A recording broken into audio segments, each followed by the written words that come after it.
Dulu, saham ini dianggap sebagai pilihan aman bagi investor. Perusahaan dengan nama besar, fundamental kuat, dan brand yang mendunia. Tapi kini, banyak investor justru mengalami kerugian besar. Di video ini, kita akan membahas kesalahan yang sering dilakukan investor, serta jebakan yang mungkin tidak disadari saat berinvestasi di saham ini, baik beberapa tahun lalu maupun hingga saat ini. Namun, sebelum kita lanjut, perlu diingat bahwa informasi dalam video ini bukanlah ajakan untuk membeli atau menjual saham. Selalu lakukan riset sendiri sebelum mengambil keputusan berinvestasi. Berbagai faktor sangat berpengaruh besar, dan bagaimana bisa akhirnya menjadi jebakan yang sangat berbahaya bagi investor. Yang pertama adalah program Yuk Nabung Saham. Program ini mendorong masyarakat untuk rutin membeli saham tanpa mempertimbangkan valuasi dan kondisi pasar. Masalahnya, banyak investor pemula hanya ikut-ikutan tanpa memahami analisis fundamental. Tidak semua saham cocok untuk dibeli terus-menerus, terutama jika valuasinya sudah mahal atau bisnisnya mulai melemah. Yang kedua, market cap besar atau menjadi market leader. Menjadi pemimpin pasar tidak menjamin harga saham akan terus naik. Banyak orang terjebak dalam pemikiran ini. Meskipun market besar, bisa saja kompetitor baru masuk dan mengambil pangsa pasar. Konsumen bisa beralih ke produk lain yang lebih murah, atau lebih sesuai dengan preferensi mereka. Yang ketiga, produknya banyak digunakan secara luas. Banyak yang berpikir, kalau produknya dipakai banyak orang, pasti sahamnya bagus. Tapi ada beberapa hal yang sering diabaikan. Meski produk laku, profit bisa turun akibat biaya produksi yang terus meningkat, atau persaingan harga. Regulasi dan perubahan perilaku konsumen, meskipun produknya tetap digunakan, pertumbuhan bisnisnya stagnan dan profitnya ternyata menurun. Kemudian, jika laba turun, dividen berkurang, harga saham pun ikut anjlok. Kemudian yang keempat, katanya, fundamental bagus. Banyak investor terjebak dengan narasi bahwa fundamental perusahaan selalu bagus, padahal, fundamental bisa berubah. Misalnya, margin keuntungan turun, utang meningkat, atau pasar jenuh. Kemudian fokus hanya pada masa lalu, banyak yang melihat kinerja di masa lalu tanpa memperhatikan tren terbaru. Nah, saham yang kita gunakan hanya sebagai contoh saja, supaya kamu bisa belajar dan cara berpikir yang efektif, supaya terhindar dari kerugian besar di masa depan. Pertama, adalah saham konsumer kesayangan investor retail yaitu, saham Unilever. Dikenal dengan produknya yang kita gunakan setiap hari, sukses membuat investor yang beli 5 tahun lalu, nyangkut sebesar 80%. Di sini saya buatkan simulasi dengan 5 skenario, pada saham UNVR.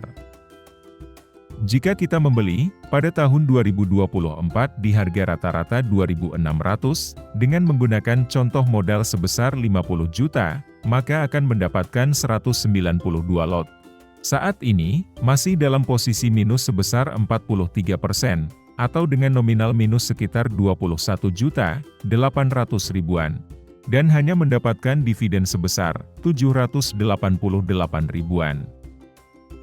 Skenario kedua, jika kita membeli, pada tahun 2023 di harga rata-rata saat itu sekitar 4.700, dengan menggunakan contoh modal sebesar 50 juta.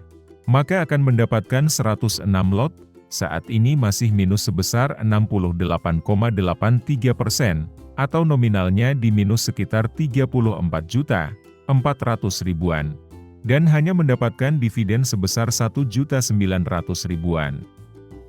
Skenario yang ketiga, saya coba gunakan jangka waktu 5 tahun, yaitu pada tahun 2020 di harga rata-rata saat itu sekitar 9.000, dengan menggunakan contoh modal yang sama, 50 juta juga, maka hanya akan mendapatkan 56 lot, saat ini masih mengalami minus yang sangat besar, yaitu 83,72%, atau sisa modal kita hanya tersisa 8 jutaan saja. dan dividen yang berhasil dikumpulkan sebesar 3.600.000-an. Kemudian skenario yang keempat, jika kita membeli pada tahun 2015 di harga rata-rata saat itu masih sekitar 8.700 dengan menggunakan contoh modal sebesar 50 juta juga, maka akan mendapatkan 57 lot. Saat ini minusnya hampir sama, yaitu sebesar 83,16%, atau nominalnya minus sekitar 41.400.000-an. Dan dividen yang berhasil dikumpulkan selama jangka waktu 10 tahun adalah sebesar 8.600.000-an. Skenario yang terakhir, saya gunakan jangka waktu yang lebih lama, yaitu 15 tahun. Harga rata-rata saat itu sekitar 2.300-an, pada tahun 2010, dengan menggunakan contoh modal yang sama, 50 juta juga, maka hanya akan mendapatkan 217 lot, dan saat ini juga masih minus dengan persentase sebesar 36,30%, dengan nominal minus sekitar 18.100.000-an saja. Namun di sini, dividen yang berhasil dikumpulkan selama 15 tahun adalah sebesar 46.100.000-an. Nah, dari hasil riset saya berdasarkan simulasi ini, penyebab yang paling masuk akal, dan tidak bisa kita bantah adalah, kinerja pertumbuhan laba bersih Unilever selama 15 tahun ini, bisa dilihat pada data berikut ini. Sepanjang periode 2010 sampai dengan 2018, kinerja saham Unilever terus meningkat setiap tahunnya.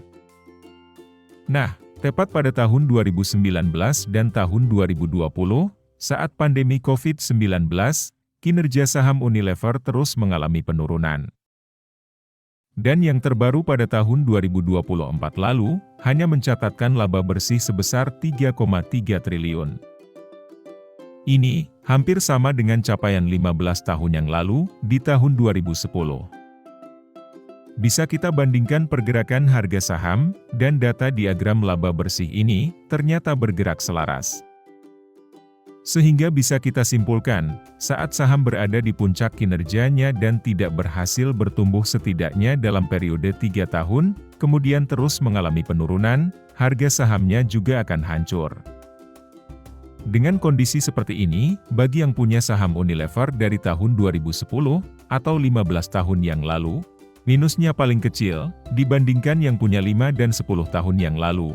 Dan dividen yang dikumpulkan selama 15 tahun, hanya hampir balik modal saja. Tentu dengan modal segitu dan jangka waktu 15 tahun, ada saham lain yang bisa memberikan cuan, dan total akumulasi dividen yang lebih baik. Jika kamu tahu saham apa itu, silahkan tulis di kolom komentar. Contoh saham yang kedua adalah saham TLKM.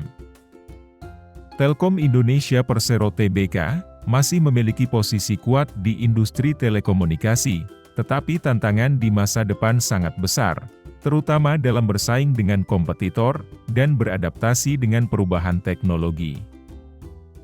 Sepanjang tahun 2024 lalu, saham Telkom sukses membuat investornya nyangkut sebesar 37%. Bahkan, jika ditarik data selama 5 tahun, juga masih mengalami minus yang hampir sama, yaitu minus sebesar 30,49%. Ini artinya, selama 5 tahun harga saham TLKM nyaris tidak kemana-mana. Persaingan sengit dengan operator lain seperti Indosat dan XL Axiata yang semakin agresif dengan strategi harga dan layanan data. Kemudian, munculnya kompetitor baru di sektor digital, seperti layanan internet berbasis satelit, dari Starlink yang bisa mengganggu dominasi Telkom di segmen internet broadband pada masa depan. Telkom terlihat kesulitan bersaing dengan pemain global seperti AWS, Google Cloud, dan Microsoft Azure pada bisnis cloud computing. Dalam 5 tahun terakhir, harga saham Telkom cenderung sideways, karena investor melihat pertumbuhan bisnis yang stagnan. Dividen Telkom saat ini memang menarik, tetapi tanpa pertumbuhan yang kuat, saham Telkom kurang diminati sebagai aset pertumbuhan atau growth stock, dan masih diragukan untuk bisa bangkit, atau malah akan menyusul kehancurannya, seperti saham Unilever. Di video selanjutnya, kita akan bahas dan buktikan dengan simulasi. Apakah memang benar saham Telkom menjadi salah satu saham yang termasuk kategori saham fundamental berbahaya bagi investor di Indonesia? Dan, dari hasil riset kami masih ada 2 lagi, saham yang masuk kategori saham berbahaya, yang juga akan dibahas pada part 2. Silahkan di-subscribe dulu bagi yang belum subscribe, dan kita akan jumpa lagi di video selanjutnya.